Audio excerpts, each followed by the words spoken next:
Hello, പുതിയൊരു വീഡിയോയിലേക്ക് എല്ലാവർക്കും സ്വാഗതം. അപ്പോൾ ഇന്നത്തെ വീഡിയോയിൽ വളരെ എളുപ്പത്തിൽ തൈര് മുളക് കൊണ്ടാട്ടം എങ്ങനെ ഉണ്ടാക്കാൻ നോക്കാം. അപ്പോൾ ഇത് അറിയാത്തവരാരും ഉണ്ടാവില്ല, പക്ഷെ മിക്കവരും കടയിൽ നിന്ന് മേടിച്ച് കഴിക്കും. കടയിലൊക്കെ എന്താ ഉപ്പ് എന്ന് അറിയുന്നതിൻ്റെ ഉള്ളിൽ. അപ്പോൾ ഞാനിത് വീഡിയോ എടുക്കുന്നത് വീടിൻ്റെ മേലെ ഇരുന്നിട്ടാണ് കേട്ടോ. അപ്പോൾ ഞങ്ങൾക്ക് സ്ഥിരമായിട്ടുള്ള കാര്യമാണ്, വീടിൻ്റെ മുകളിൽ വന്നിട്ട് അവിടെ അങ്ങനെ കുത്തിരിക്കും. അപ്പോൾ കുറച്ച് വിറകൊക്കെ ഒതുക്കി വെച്ചിട്ടുണ്ട്. അപ്പോൾ ഇതിൻ്റെ ഉള്ളിൽ നമ്മൾ ഉണ്ടല്ലോ പൂച്ച പെറ്റിട്ട് ഇതിൻ്റെ ഉള്ളിൽ കുട്ടികളൊക്കെ എടുക്കണ്ടിട്ടാ. ഇപ്പം ഇല്ല, അവരെ കൊണ്ടുപോയിരുന്നുണ്ട്. പിന്നെ ഞാൻ എന്നും ഇവിടെ ഇരിക്കുമ്പോണ്ടല്ലോ, സന്ധ്യ നേരത്തെ ഇരിക്കുമ്പോൾ നിറച്ച് പക്ഷികൾ മേലെ കൂടെ പറക്കണം, 10,000 പക്ഷികളും. പക്ഷെ ഇന്ന് മൊബൈൽ പിടിക്കാൻ നേരത്തെ അവരെ കണ്ടില്ല, അവരെവിടെ പോയാവും. ഞാൻ ചുറ്റുവട്ടത്തെ കാഴ്ചകളാണ് കേട്ടോ കാണുന്നത്. നല്ല രസമല്ലേ നേരത്തെ എങ്ങനെയാണ്, എന്ത് ഭംഗിയാണെന്നറിയ കാണാനായിട്ട്. ഒരു കാഴ്ച ഭയങ്കര കാഴ്ച കേട്ടോ.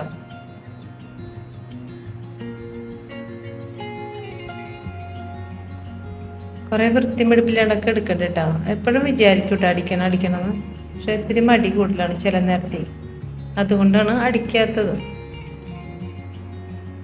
അപ്പോൾ നമുക്ക് വെടിയിലേക്ക് പച്ചമുളക് ഇതുപോലെ എടുത്തിട്ട് ഒന്ന് കുത്തി കൊടുക്കാം കേട്ടോ. ഏതെങ്കിലും നമ്മൾ കത്രികയോ അല്ലെങ്കിൽ കത്തി വയ്ക്കുമ്പോൾ എനിക്ക് തോന്നുന്നത് ത്രികുണിയും വലിപ്പം വയ്ക്കും, അപ്പം ഭംഗി പോയിട്ടാ. ഞാൻ മുന്നേ ഉള്ളത് എനിക്ക് ആ ഞെട്ടിയുടെ അവിടെ നിന്ന് താഴോട്ട് കയറിയപ്പോൾ അത് ഭംഗി പോയിട്ടാ.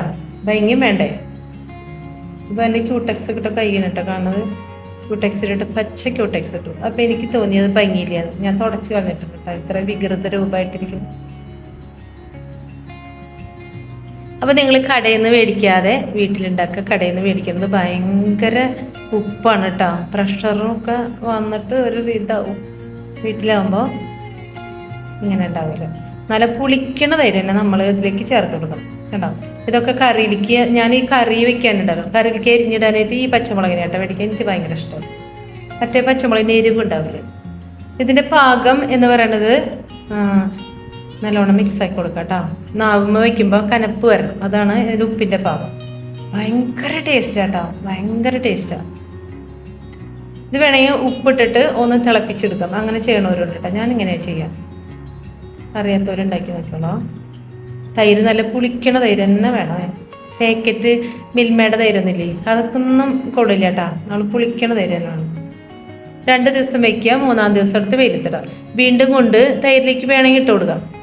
പക്ഷെ ഞാൻ കേട്ടാ ടൂട്ടൂസിനെ ഒന്ന് കൊണ്ടുവന്നേക്കാം കേട്ടോ. അതിനും വേണ്ടെന്ന് കാഴ്ചകൾ കാണാം. അപ്പോൾ എല്ലാവരും ഉണ്ടാക്കി നോക്കാം കേട്ടോ. ഉണക്കിയത് പിന്നീട് കാണിക്കും കേട്ടോ.